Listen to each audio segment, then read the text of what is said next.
I have to cut back this month too. Every time I look at my account, I feel depressed. After my father-in-law's death, I sent $3,000 a month to my mother-in-law. As a result, I can't save any money and barely make ends meet every month. One day, when I went to my mother-in-law's house to visit her, she was packing clothes in a carry-on bag. "What are you doing, mother-in-law?" "Oh. I'm going to Guam with my daughter next time." "What? Guam?" I couldn't believe what my mother-in-law was saying. "I'm cutting back on my expenses as much as possible to help my mother-in-law, who is in debt." I was angry. "Guam? Isn't it not the time to go there? Shouldn't you pay off your debt first?" "Wait a minute. Debt? What are you talking about?" "Huh? It seems that my mother-in-law didn't pretend not to know and really didn't know about the debt. When I asked my husband, who came with me to his parents' house. Actually, he slowly began to tell the truth. 3 years ago, my father-in-law died of terminal colon cancer. My husband James and I live in an apartment about a 15-minute walk from his parents' house. My mother-in-law often comes to visit us and shares food with us. I think it's thanks to my father-in-law that we have a good relationship with my mother-in-law.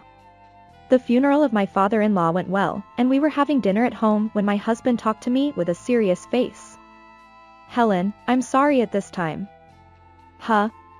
What's wrong?" "My father had a lot of debt. My mother inherited it." When I asked my husband about the remaining amount of the debt, he said it was roughly $300,000. I never thought that my father had so much debt. "What did your father borrow such a large sum of money for?" "I don't know either." "Hey. Helen, can you send money to Mom every month?" "Huh?" I was surprised by what my husband said. Certainly, I understand that it is difficult after the death of my father-in-law. I want to help her because she always takes care of us, but... Hey, please. In that case, why don't you ask Jennifer, who lives with your mother? She's a nurse. She earns more than we do, doesn't she? I thought about that too, but it seems that only I knew about my father's debt. He probably didn't want Jennifer to know. That may be true, but we don't earn that much either. I thought about refusing the request for financial support from my husband but thought of my mother-in-law. My mother-in-law has helped me several times. When I couldn't find a job and was looking for one every day, she came over to clean and prepare dinner for me instead. She is someone who bows deeply every time she brings something over. Okay. Let's send her money. In return, we can only live on less than before. Is that okay? Really? Thank you. Can we send $3,000 a month so that we can repay the debt as soon as possible? Of course, I don't need any pocket money. I was surprised by the amount but felt the same way about wanting them to repay the debt as soon as possible. Thus, we decided to send money every month to our mother-in-law. Since deciding to send money to our mother-in-law, I have made every effort to reduce expenses. To reduce living expenses even a little, I walked to the next town and bought discounted food, and even bought cheap daily necessities regardless of their quality. After half a year of living like this. One day while having dinner with my husband. Hey. Has Helen lost weight recently? Really? Now that you mention it, my pants feel loose lately. I wasn't aware of it until he mentioned it. After taking a bath after dinner and looking at myself in the mirror, I noticed that my ribs were sticking out and that I had become thin. Do I have to send money to my mother-in-law so desperately? I felt pathetic looking at myself in the mirror. So I headed for the bedroom and consulted with my husband about reducing the amount of money sent. Hey. I looked at myself in the mirror earlier and saw how thin I've become. You lost weight? That's good. That's not what I meant. It's not at that level. It's different. I feel like I'm malnourished or something. I've probably been eating pretty frugally lately. Can't we reduce the amount of money we send to your mother to around $1,500? When I said that, my husband suddenly got angry. What are you talking about? If we do that, your mother's debt will never decrease. Just bear with it a little. After saying that, my husband turned his back to me and went to sleep. I know that the debt won't decrease, but if things continue like this, my body will break down. I tried talking to my husband a few more times after that, but he either pretended to be asleep or didn't listen. From the next day on, my relationship with my husband gradually deteriorated. We usually had fun conversations during dinner about what happened that day, but it became minimal. Even when I talked to him, he responded with just one word or a vague answer. Is it my fault? If I had just put up with it, would this have happened? I was mentally reaching my limit. A week later, due to stress or something else, I fell ill and had a high fever. I think it's just a cold, but I wanted to go see a doctor and get checked out. So I told my husband that I was going to the hospital. Huh? You don't need to go to the hospital. It's just a cold. You'll get better if you sleep at home. But there's a virus going around now. I want to see a doctor. Doctors are expensive. We have to save money. In the end, my husband stopped me from going to the hospital and I couldn't go. From this point on, I began to distrust my husband. Come to think of it, why isn't my husband losing weight? We eat together, don't we? As I lay down, I wondered why my husband's physique hadn't changed at all. He's always been thin, but it wouldn't be strange if he got even thinner. Oh well. Let's go to bed now. The next day, thanks to getting enough sleep, I felt much better. Good morning. Hey. Are you feeling better now? I slept well and feel completely better now. It seems like it was just a cold like you said. That's what I told you. Anyway. My mom invited us over for dinner. It's been a while since she invited us over. My husband and I walked over to his parents' house. Mom. We're here. When my husband rang the doorbell at his parents' house, his mother greeted us. Thank you for coming. Come in. As we were led into the living room, we noticed that there were steaks lined up on the table. Steak. It's been so long since we've seen it. I was so excited that I almost shouted out loud. Don't hold back and eat as much as you want. The taste of steak that I ate for the first time in a long time was exceptional. It was so delicious that I couldn't stop eating. Hey, Helen, you're eating too much. Oh, sorry. I was taken aback by what my husband said. It had been so long since I had eaten until full that I had eaten too much without realizing it.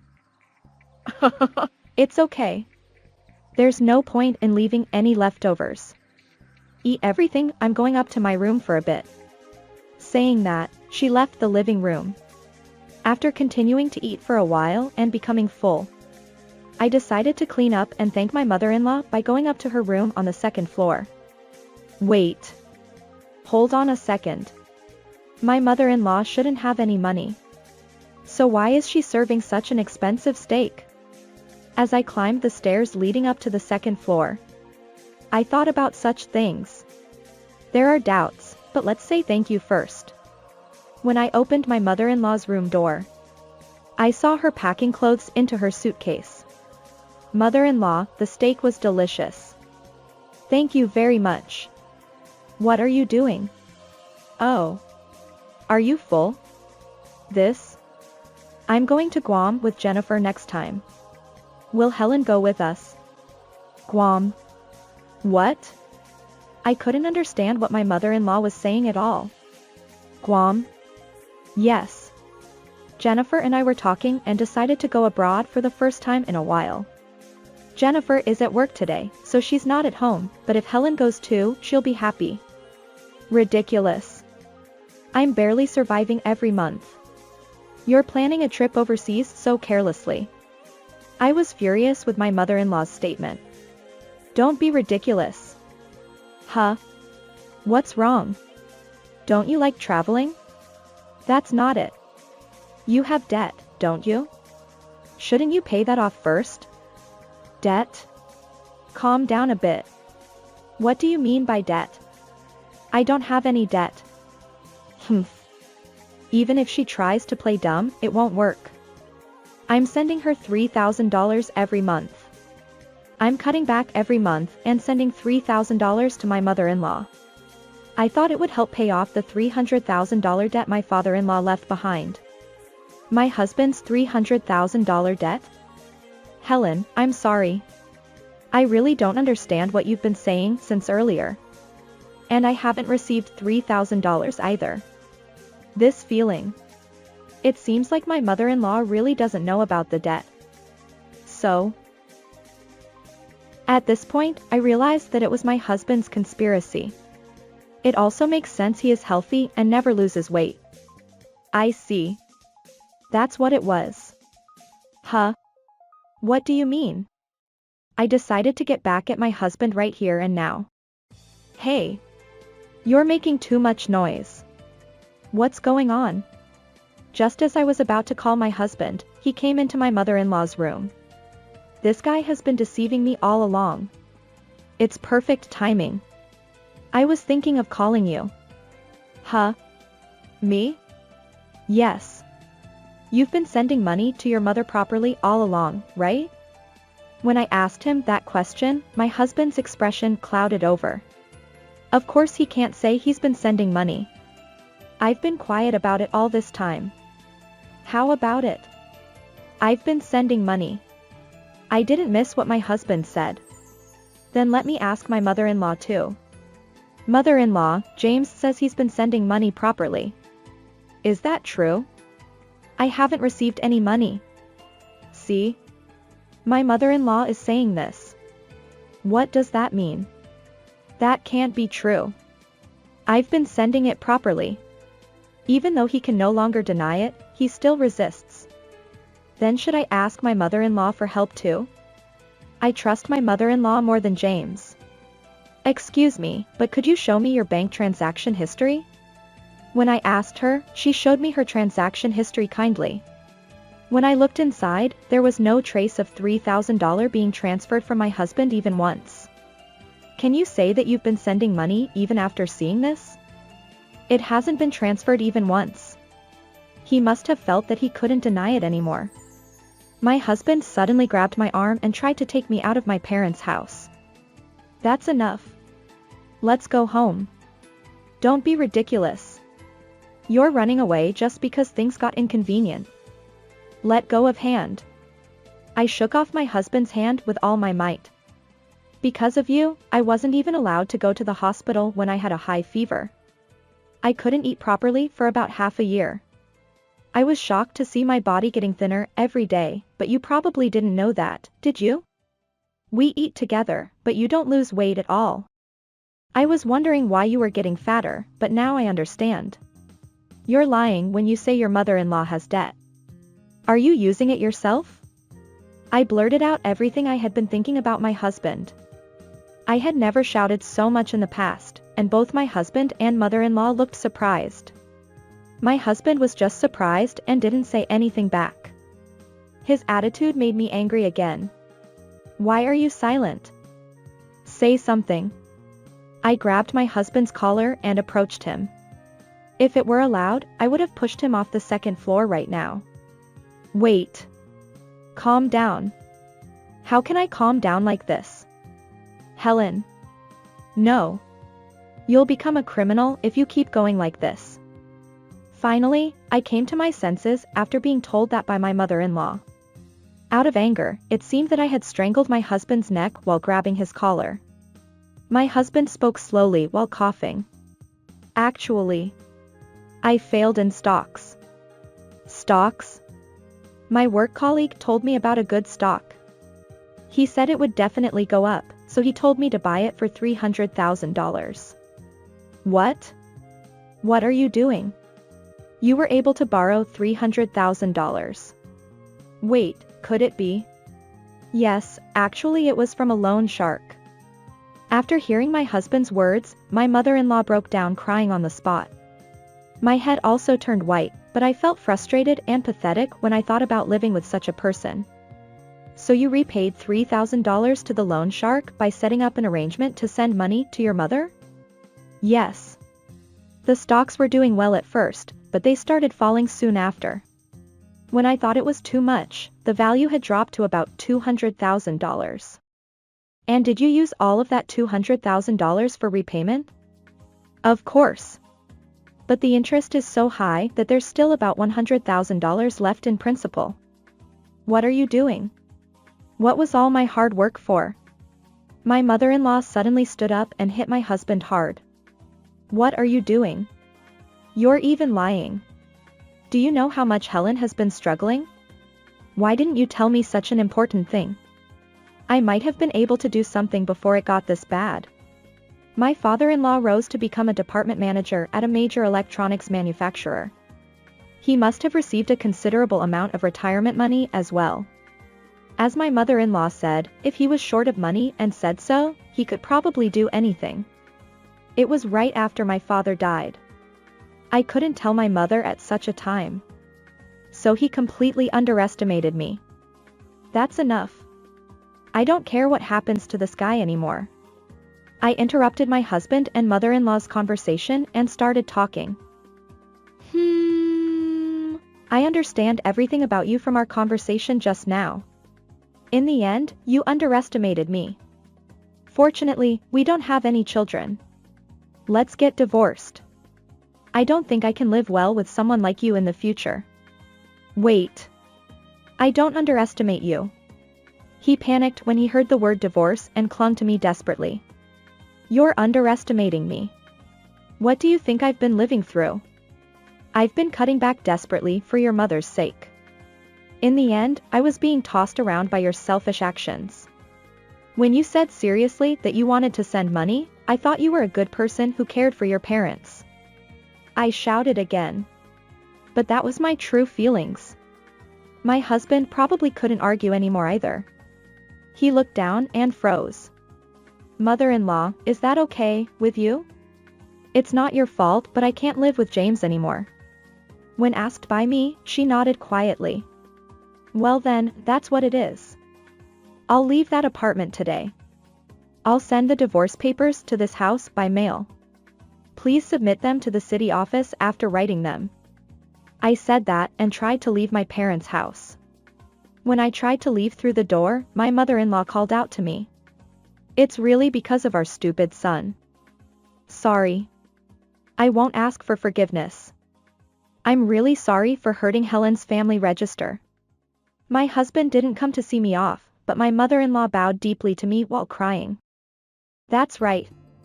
This is what kind of person she was. She was polite and honest. If I had been sending her money, she would have come to thank me every month. I regret not realizing it a little earlier. It's okay, mother-in-law. Please lift your head. I'm really disappointed in James, but I'm grateful to you. I was really happy that you treated me like a real family member. If there's another opportunity, I'd like to meet with you again. Well then, excuse me. After leaving my parents' house, I signed the divorce papers and sent them to my parents' house by mail.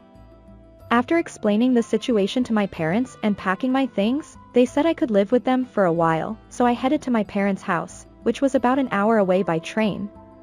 A week later, my mother-in-law contacted me to say that she had submitted the divorce papers to the city office. Hello. It's about the divorce papers. I submitted them safely. Thank you very much. By the way, I wanted to talk to Helen once. Can we talk at a cafe or somewhere? Well. Sure.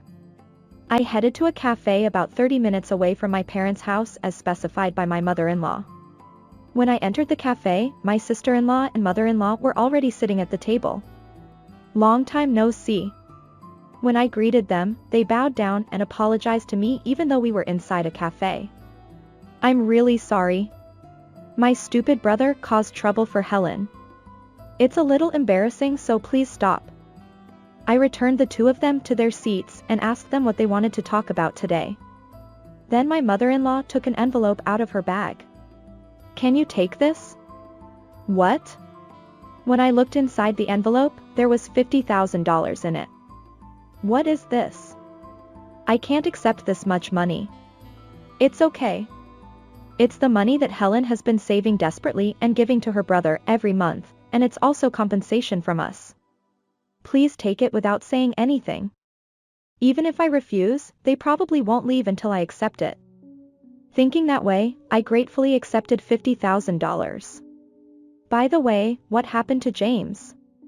I used my father's inheritance to pay off everything. But since he probably won't reflect on it, he won't be allowed into the house until he returns that money. My ex-husband is working hard by working overtime to repay his mother. If he had worked hard like that when we were married, the result might have been different. My brother sometimes says he wants to reconcile with Helen. Every time he does that, I slap him. You're not in a position to say that. It helps me out. As for me, I don't think I'll ever reconcile with such a guy. If he says he wants to reconcile from now on, please slap him for me. After that, we had a pleasant conversation with my mother-in-law and sister-in-law and parted ways. During our conversation, we talked about going to Guam with just the three of us without James. Although I divorced James, I don't hate his mother and sister-in-law. I'll try to live happily alone while maintaining a good relationship with them.